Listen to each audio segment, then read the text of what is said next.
Hello, welcome to the virtual Odyssey Day tour of the School of Architecture and Planning. Welcome to your studio. Even though you can't be here, I'm going to try my best to depict who we are and where we are and how we function. This is your studio. Historically, it was a gymnasium. And 1918.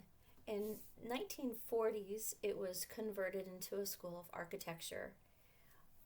Our students, our staff and faculty, and any visitors very much enjoy our space due to the increased daylighting, the open feel, and the culture that we have. Students are provided a studio desk from their very first semester, which is unlike many schools. Other schools provide a desk upon their sophomore or even junior years. Everyone has 24-hour access to the building. Our school has a state-of-the-art laboratory. You can hone your skills here. We have a fully equipped wood shop, including a CNC router. We have 4 laser cutters, 11 3D printers. We have an amazing print lab, scanners, and we have a couple of computer labs.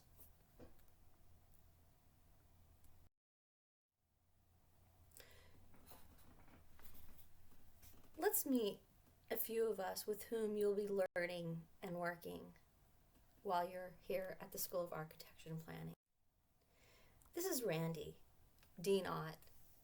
We call all the professors by first name at our school. Randy's job is to oversee the academic ongoings, but unlike other schools, Randy also teaches classes here. As a matter of fact, the entire administration, Randy, Holly Becker, the graduate dean, and myself, the undergraduate dean, we all teach here classes, so we know our students very intimately.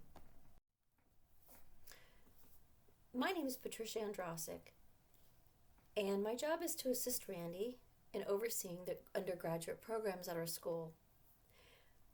As I mentioned, I teach environmental controls, many of the environmental classes here, including ethics and stewardship, and also studio. This is Holly. Holly's job is also to assist Randy, but in the capacity of a graduate coordinator.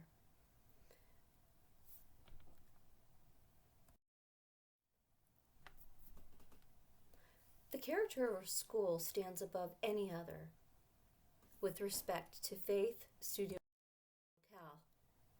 As a matter of fact, at our School of Architecture and Planning, we put action into design, and we assume a personal responsibility for the welfare of the world, building stewardship for the society, community, and the environment. Your own talents, your personality, and new skills will integrate into the studio culture that we have. A lot of students that I speak with, especially new students coming in from high school with their parents, ask me what the difference is between our studio culture and other schools, since architecture programs are similar in a lot of ways. I direct them through our students, and our students tell them the same thing over and over again. Other schools seem to focus a little bit more on competition. We're very collaborative by the nature of our university mission, but also with respect to our studio culture. You'll find students more often helping each other learn things after class, during class, before class, and even professors engaging with students all the time, as opposed to people competing, hiding their work, trying to be better than others. It's truly a collaborative atmosphere rather than a competitive atmosphere, and it's something that we pride ourselves in because we believe that the collaboration is more successful to gaining individual success.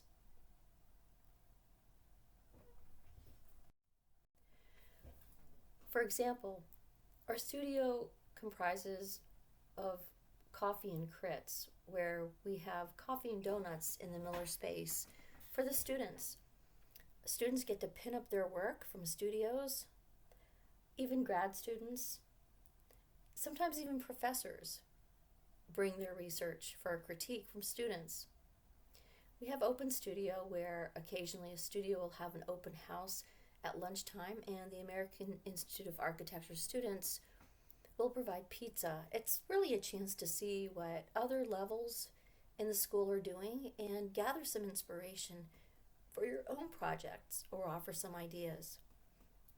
We have town halls regularly so that we are able to communicate with our students ongoings on an administrative level, but also more importantly, to gain feedback from the students of how it's going. Are there any issues? Is there anything that we need to know as administrators? Like I mentioned earlier, we have a very unique relationship with our students in our School of Architecture and Planning, where students call us by name, even the administrators, and we're pretty linked in to what classes they're taking and how everyone's doing.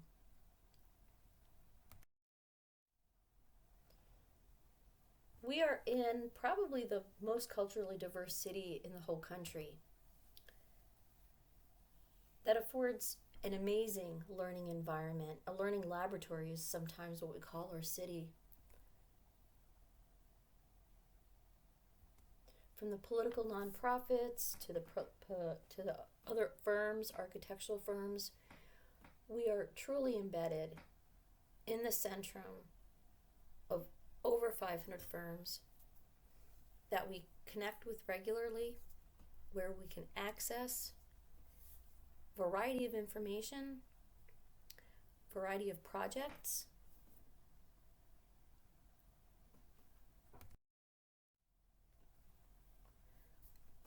We focus on design elements, but in a different way. Our school is unparalleled in its execution of building stewardship by defining architecture's role and serving nature, the environment, culture, God. Welcome to the rich studio culture of collaboration and mentorship, where we offer both modern studios and classical studios. It's not uncommon for students to sometimes take a classical studio and then go back to a modern studio, or vice versa, for an interdisciplinary approach to learning architecture.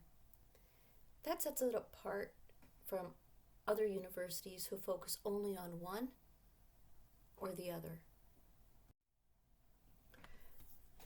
As a matter of fact, our mission of building stewardship really aspires to our Pope's instructions to be protection of creation, of God's plan, of one another, and of the environment.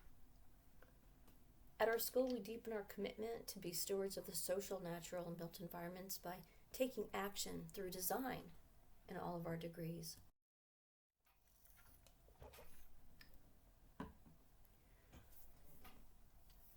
We have a variety of them.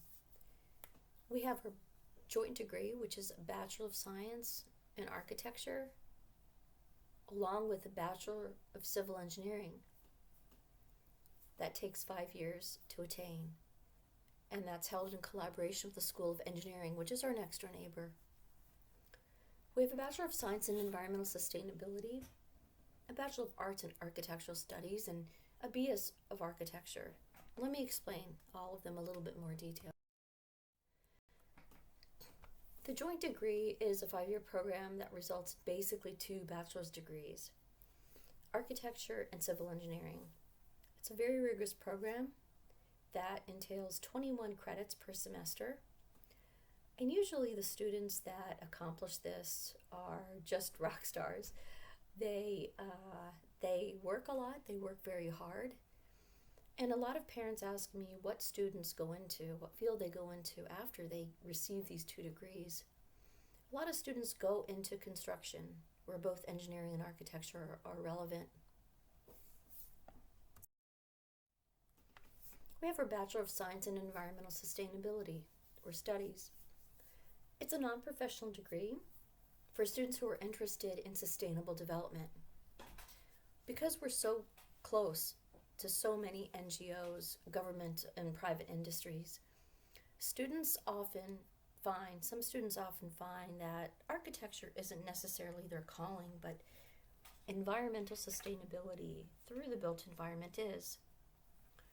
Currently, we have 10 students in our Bachelor of Science in Environmental Sustainability program, and they're amazing students. Some of them are planning to work on the Hill, to be lobbyists. Some of them are interested in working for architectural firms, but as sustainability coordinators. And we have a couple that are interested in only doing mission and service work for the rest of their lives with respect to helping developing rural cities and rural towns across the world. The Bachelor of Arts in Architectural Studies is a pretty flexible degree that has a lot of electives. It's a degree for students who like architecture but don't necessarily want to pursue professional licensure. A lot of the students that pursue Bachelor of Arts in Architectural Studies also either have another degree or pursue a minor.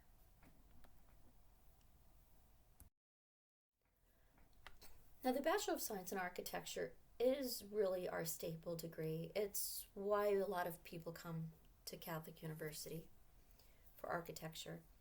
This program is the first part of a 4+2 NAB accredited program for students who intend to be professional architects. Now, the 4+2 is a standard terminology, but in reality, students can graduate within 1 year and 1 summer or 1.5 years with a NAB accredited master's degree from our program.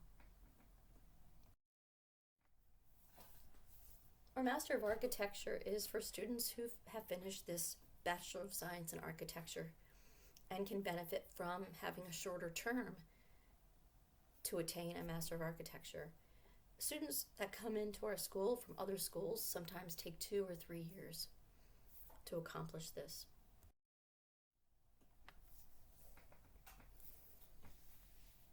Our projects are ultimately faith-driven. Students produce and build innately mission-oriented projects, whether by form, purpose, or aesthetics.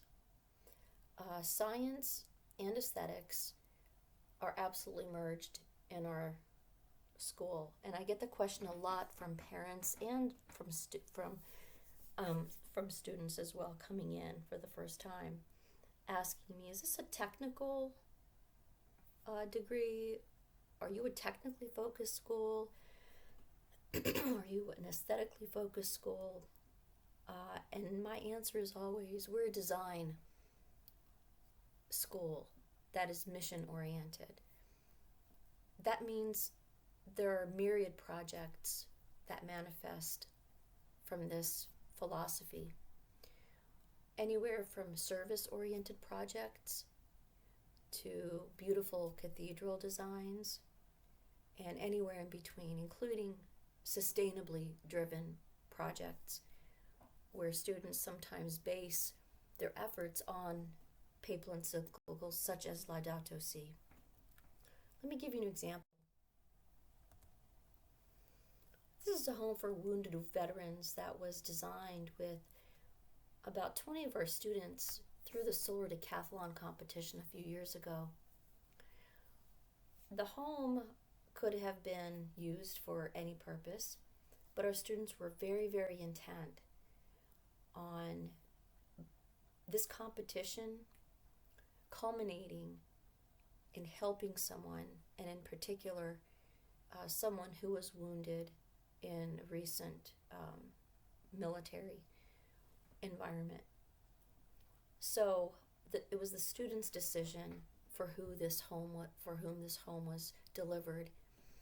It's currently in California, and it is currently occupied by a single disabled veteran.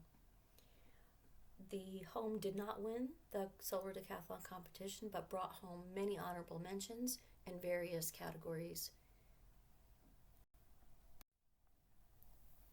Here's another example. This is a hermitage that's a couple of blocks away from our school that was designed by our students in our CUA DC studio, which is a design build studio. This modern little reprieve is used not just by retired monks, but recently is able to be rented out by anyone who is seeking solace, although it is more frequently occupied by the religious. Our students designed it and built it themselves, just as the Solar Decathlon. Our students also achieve notable accomplishments in environmentally focused fields. The building itself, our Crow Center of Architectural Studies, is the only LEED certified existing building certified via operations and maintenance LEED certification in the entire world. And it was certified by our students.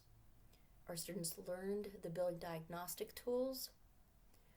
They were very actively diagnosing and studying the building, including finding air handlers that weren't even on the current as-built drawings. And this class LEED lab, designed in 2011, was actually purchased by the U.S. Green Building Council with respect to its logo and some of its content, and has proliferated to over 48 universities in the entire world. Currently, the LEED lab is recertifying our Crow Center and is also pursuing the certification of 2 other existing buildings on campus. Again, totally student-driven.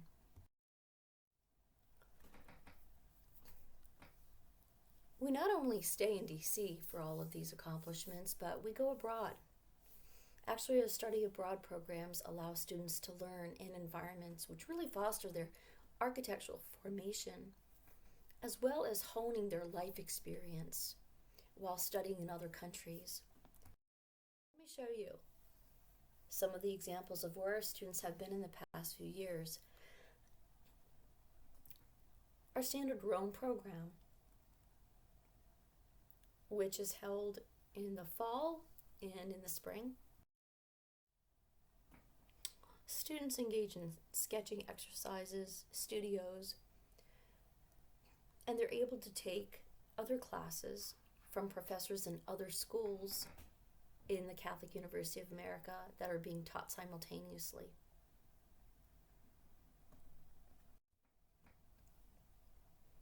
Students have gone to Ireland recently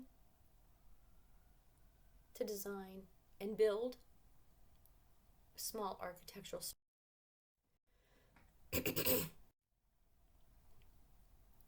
One of my colleagues, Lavinia Fici Pasquina, took a group of 12 students to Pantelleria, Italy, to observe and study wineries. The culmination of that project, that studio, was to design a winery. The students' work was exhibited in Pantelleria by the mayor. Another one of my colleagues took a group of students in the summer to Japan. An amazing trip that entailed students to engage with famous architects, visit their firms, and some of their ongoing construction. Students also traveled to Turkey a couple of years ago. Here's one of our students sketching on some of the streets, and here's some of the sketching products from that trip to Turkey, where an entirely different type of architecture can be found.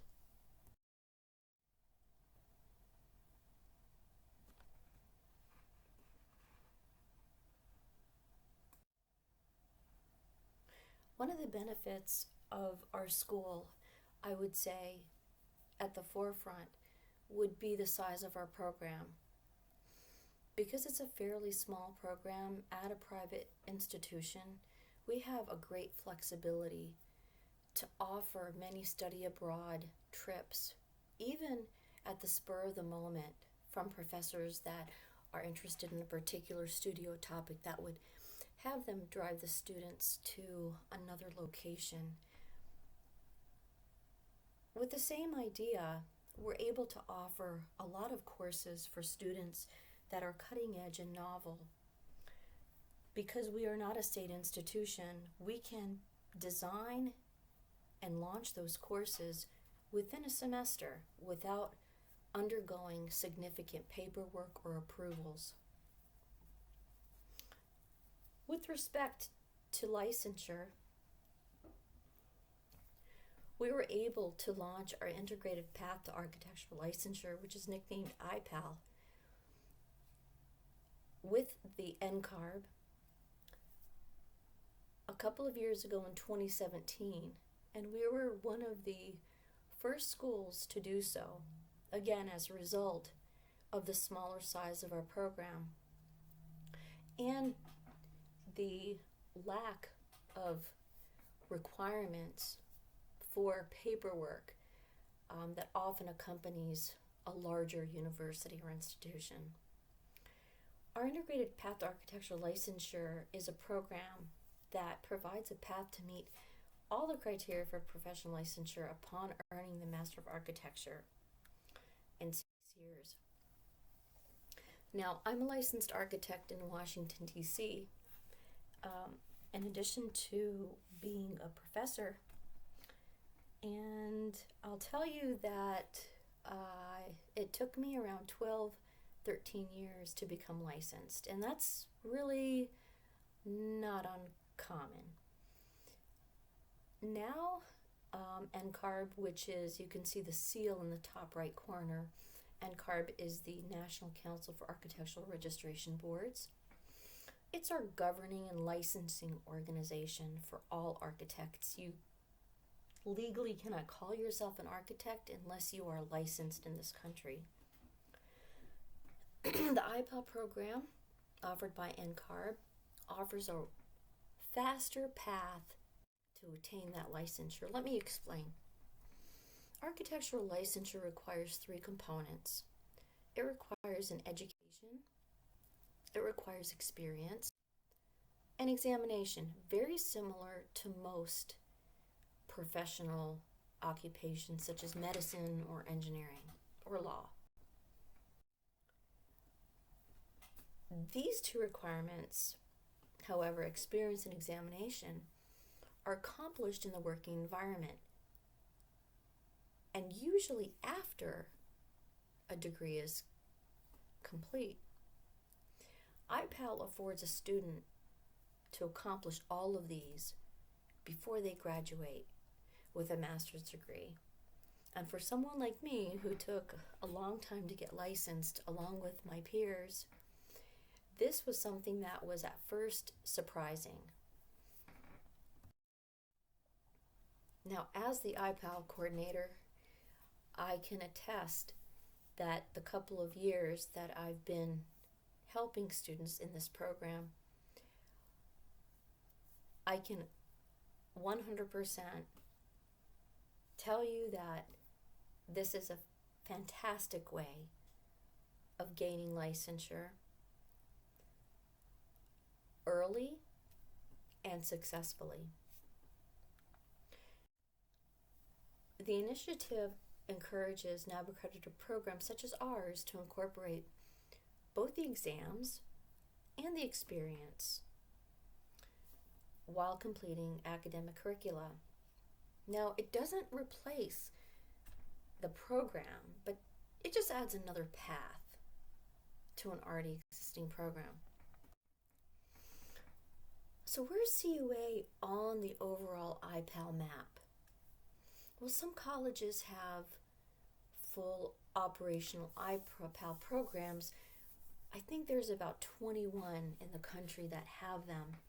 17 absolutely are operational, and I think the rest are either in process or just about to become so.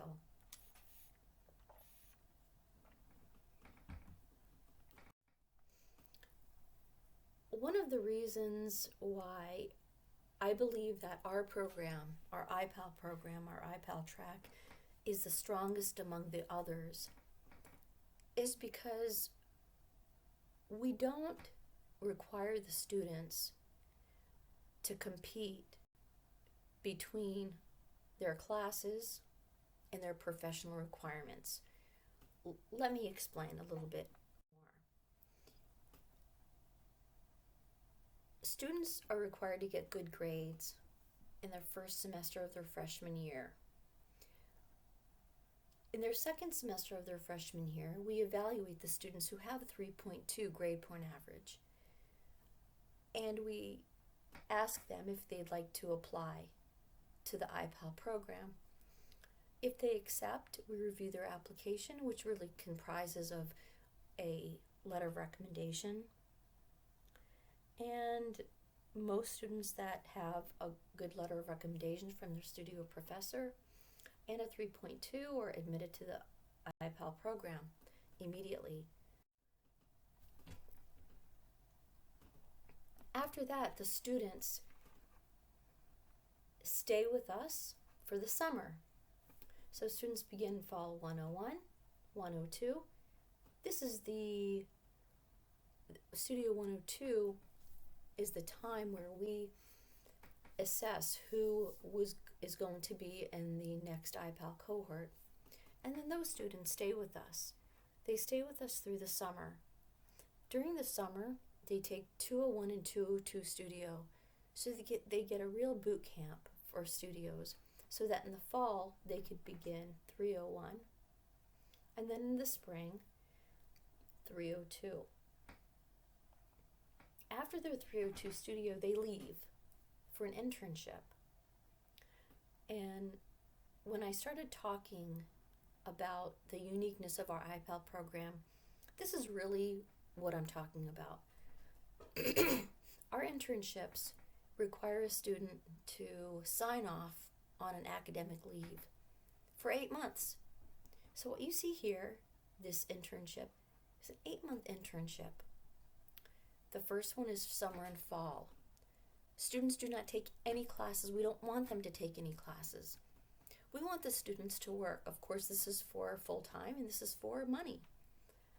I have one student who was making $25 an hour with a firm, and he did such a good job securing employment that he secured his employment for 3 consecutive internships, all 3 of these internships. We do help the students find jobs, but we want them to do it. We want them to understand how to search for jobs as a part of our IPAL program. It's really important. But like I said, we are here to support them, connect them with our resources and network. I also set up the students with older peers in IPAL so they can be mentors for them, and several students have gotten jobs by that way also. So our internships are totally devoid of any architectural or any classes whatsoever. But we do require the students to take 2 professional licensing exams per internship.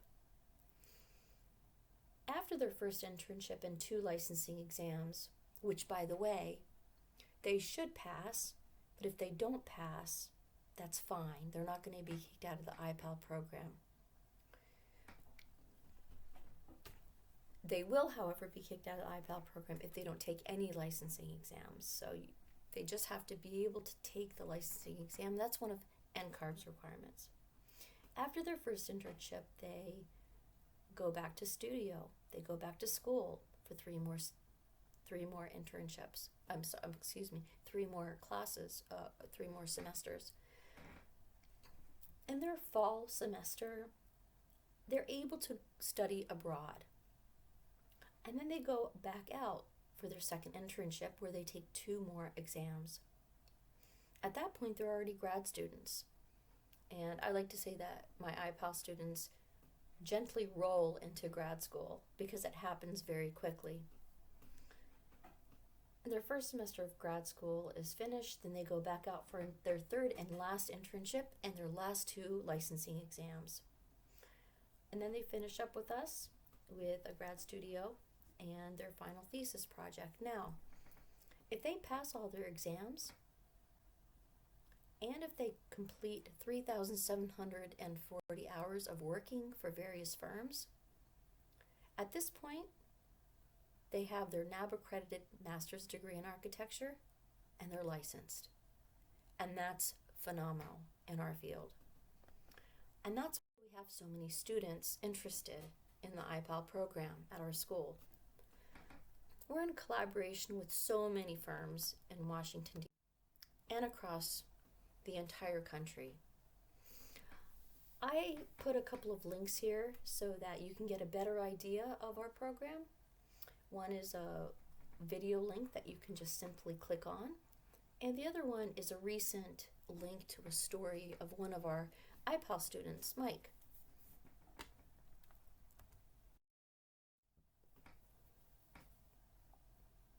So with these 500 plus firms in the DC area where we are, your career success rests in an academic program that engages numerous professionals on a regular basis. It facilitates employment, absolutely, and enables an expansion of potential. It's not uncommon to see myriad professionals walking our halls on a regular basis because they're coming to critique a studio. We have many opportunities where your talents can very nicely entwine. Again, like I mentioned, academic minors are a possibility. We have a university honors program, which you probably are aware of. Many student organizations. And with careful time management, our students are able to participate in intercollegiate activities, athletics. Again, that's really unique for architecture programs. There are some architecture programs in this country that will not allow you to play any sports because architecture is so demanding. We have very, very high success with a lot of students who play athletics and who are participating in our programs. We even have a couple of joint degree students who are performing in athletics and IPAL students who are performing in athletics. Most of them do extremely well and they have excellent time management skills. Within the School of Architecture regarding service, students are very active in the Global Architecture Brigade and also organizations such as Habitat for Humanity and COA Design Collaborative, which is what I described a little bit earlier with respect to the projects that are centered within our mission. With all this in consideration, our school is actually a perfect place to jumpstart your job. We hold an annual career fair, and like I mentioned earlier, regularly invited professionals are always in our studios, walking the hallways, mentor, and the professional relationships between us, the faculty, and alumni are just standards.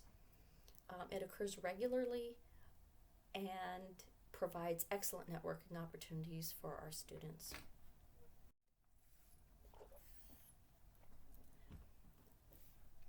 I could probably talk about our alumni for another hour because we have so many amazing students who have gone on to be so successful in the field. You can pause the slideshow and just read about a couple of them that have finished at our school pretty recently. Madison, Bob, Ruben, who's actually applying his thesis in an actual job right now.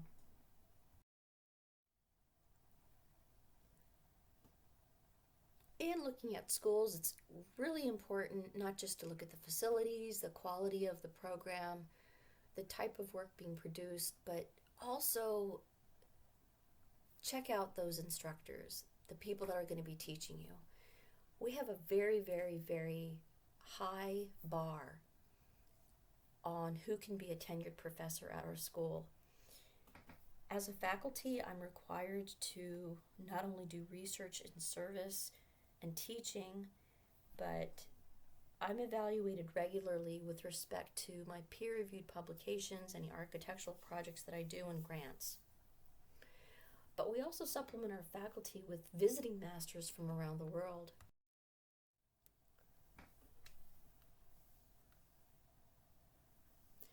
We also have a great array of associate faculty members who are practitioners in the field, are not tenured, but they teach several of our classes because we're also very focused on having professionals, not just academics, teaching our students architecture. We require publications from our faculty. Here's just a very small snapshot of what some of us have accomplished. And with respect to the world-renowned architects, we've had many in the past. Most recently, Alan Greenberg came to be with us for a couple of semesters. Go ahead and Google him if you're not familiar with him. He's pretty world-renowned. He was deemed one of the leading classical architects of the century. And of course, Dan Lipskind, who was the king of the deconstructivist movement. It's interesting because a lot of my students and myself, I've noticed that many of these famous people, when they come to our school, perhaps it's because of our atmosphere, our collegiality, and just the nature of who we are at Catholic. All of these critics that everyone reads about are really personable. They're real people. We've never encountered anyone famous who's come to our school who's been off-putting to any of the students. As a matter of fact, they work overtime, spending a lot of hours with students, explaining themselves, their projects, and mainly helping the students in theirs with their studios.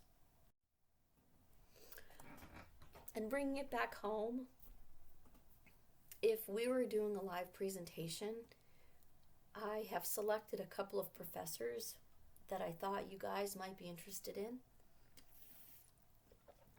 Those professors aren't here to talk to you, so I threw in a couple of slides about them.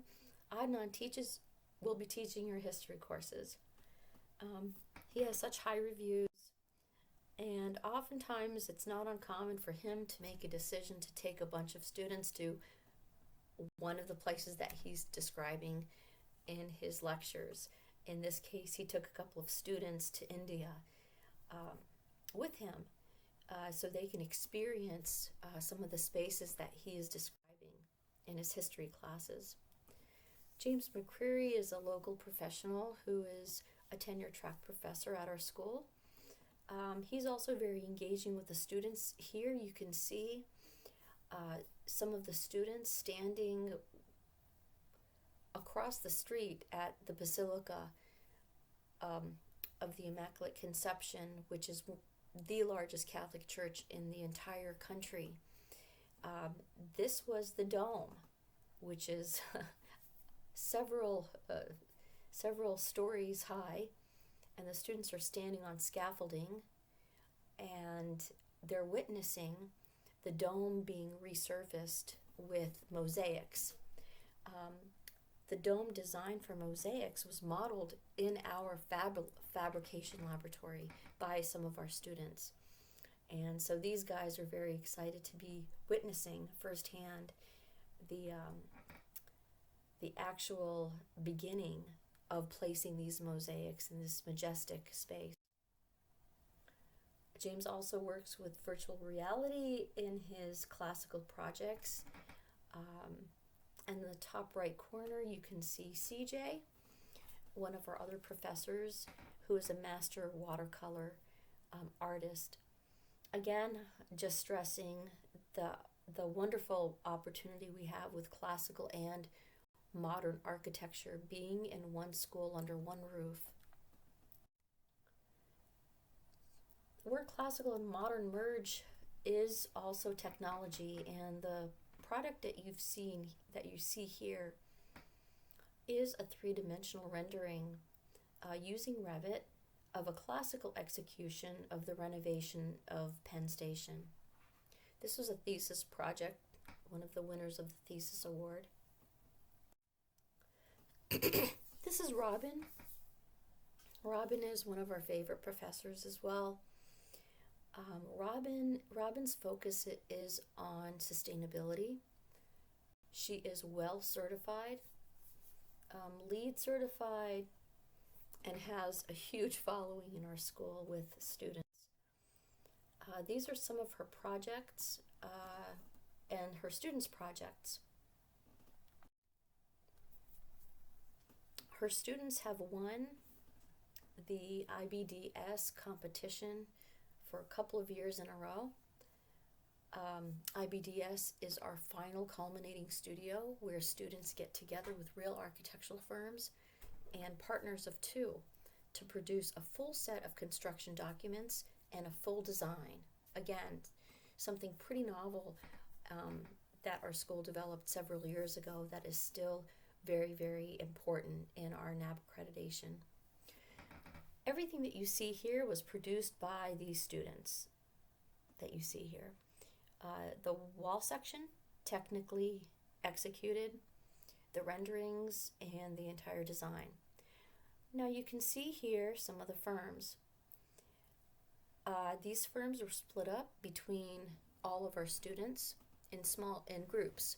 So Robin's class had ZGF, another studio cohort had Perkins Eastman, and then the classical students had Glave Holmes, and then another group had Quinn Evans. And when I say they had them, I mean that these firms collaborated with the student groups to help them in their design projects, which means they brought on their engineers, their mechanical, civil, plumbing engineers to help them design and execute a full set of construction documents up to design development phase.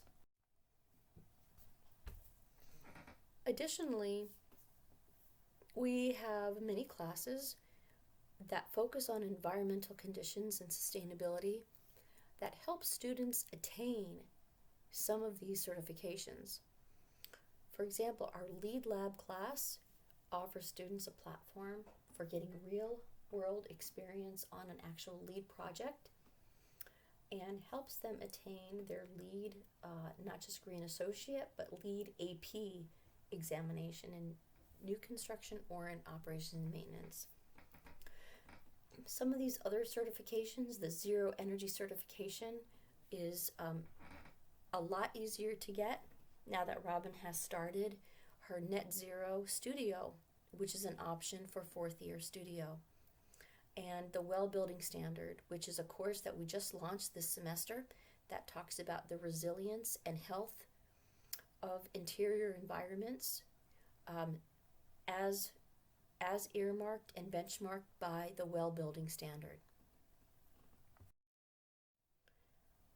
So I'm really sad that we're not able to meet in person. I'm an extrovert and I love people, and it's a little bit strange for me to be recording all of this when typically I'd be in front of you engaging you guys and asking you questions and answering your questions. But I'd like to leave you with some videos that are really remarkable and really capture why I'm here at CUA instead of being at another university.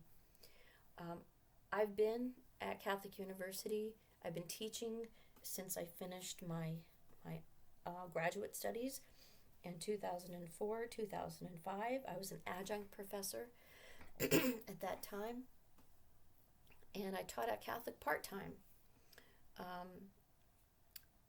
So I have a lot of real-world experience. I was hired by Catholic University about 6-7 years ago and was tenured just a year and a half ago. And I wouldn't choose any place else. And the reasons are some of these videos. It's just a remarkable place to work, to engage with students, to teach, and even to learn from them. So I leave you with this. My email is at the beginning of the presentation. I implore you to reach out. We have a students experience coordinator named Alyssa Fields, who is one of my assistants in helping to reach out to the students that were admitted. So you probably will receive something from her or myself soon. But otherwise, I wish you all the best in your choices, and I'd like to ask you if you could to visit us whenever the climate is a little bit more, avails itself a little bit more.